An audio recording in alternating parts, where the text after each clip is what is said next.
امام علی علیہ السلام نے فرمایا، جو تمہارا غصہ برداشت کرے اور ثابت قدم رہے وہ تمہارا سچا دوست ہے۔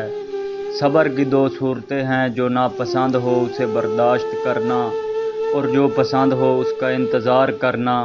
جس انسان کو غصہ زیادہ آتا ہے وہ انسان پیار بھی اتنا ہی زیادہ کرتا ہے اور اتنا ہی دل صاف رکھتا ہے۔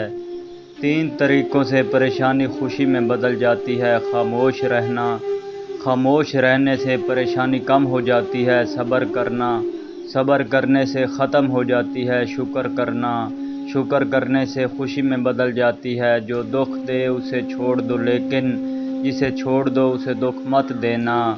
3 چیزیں ایمان کو تباہ کر دیتی ہیں: امیروں کی محفل، عورتوں کی صحبت، جیلوں سے بحث۔ امام علی علیہ السلام نے فرمایا، خدا کے نزدیک کسی انسان کی عزت جتنی زیادہ ہوتی ہے اس کا امتحان بھی اس قدر سخت ہوتا ہے۔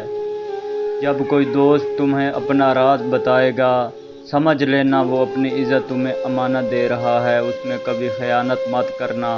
عقل مند شخص کی سب سے بہترین عادت یہ ہے کہ وہ ضرورت یا دلیل کے بغیر بات نہیں کرتا۔